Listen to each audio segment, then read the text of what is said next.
स्वर्ग और नर्क कैसे प्राप्त होते हैं, सुनिए आंखें खोल देने वाली कहानी। जितना समय हमारा मन भगवान के नाम, रूप, लीला, गुण और धाम में रहता है, केवल उतना ही समय हम पाप से मुक्त रहते हैं। एक महात्मा ने जीवन भर हरि भजन कीर्तन किया था। उनके आश्रम के सामने एक तालाब था। जब उनका अंत समय आया तो उन्होंने देखा कि एक बगुला मछली पकड़ रहा था। उन्होंने बगुलों को उड़ा दिया। इधर उनका शरीर छूटा तो नर्क में जाना पड़ा।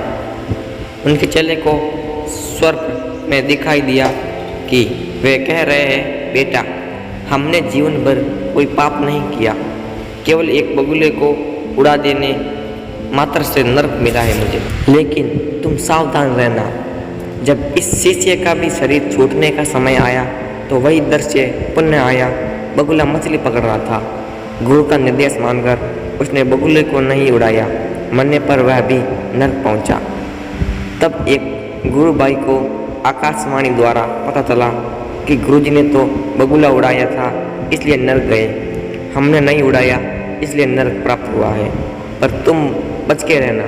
जब इन गुरु भाई की मरने की घड़ी आई तो स्वयं वसपुर ने बगुला मछली मारता दिखाई दिया। गुरु भाई ने भगवान को प्रणाम करते हुए प्रार्थना की, भगवान, आप मछली में हो और आप बगुले में भी। हमें नहीं मालूम कि क्या सही है और क्या गलत, पाप क्या है, पुण्य क्या है, हमें नहीं पता। आप अपनी व्यवस्था स्वयं देखें। मुझे तो सिर्फ आपके चिंतन से मतलब है। बस इतना कहकर इनका शरीर शांत हुआ तो वैकुंठ की प्राप्त हुई। श्री नारद ने भगवान से पूछा, भगवान, अंततः वे नरक क्यों गए? महात्मा ने बगुला उड़ाकर कोई पाप तो नहीं किया। उत्तर में भगवान ने कहा, नारद, उस दिन बगुले का आहार मछली था, पर गुरुवर ने उसे उड़ा दिया। भूख से छटपटाकर बगुले का अंत हुआ, अतः पाप लगा, इसीलिए उनको नर्क जाना पड़ा। नारद ने फिर पूछा, दूसरे ने तो नहीं उड़ाया, वह क्यों नर्क गया? भगवान बोले, उस दिन बगुले का पेट भरा था, वह केवल विनोदवश मछली पकड़ रहा था, उसे उड़ा देना चाहिए था। शिष्य से भूल हुई और इस पाप के कारण उसे नर्क मिला। नारद जी ने पुनः पूछा, और तीसरा? भगवान ने कहा, तीसरा मेरे भजन में लगा रहा, उसने सारी जिम्मेदारी मुझको सौंप दी।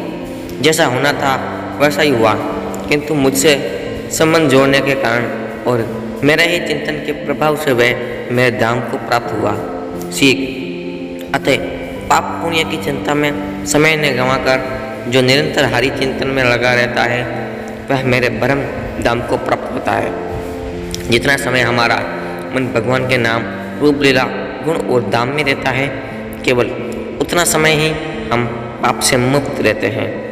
इसलिए सदैव हरि नाम लेते रहे, हरि चर्चा करें, हरि कथा सुनते रहे।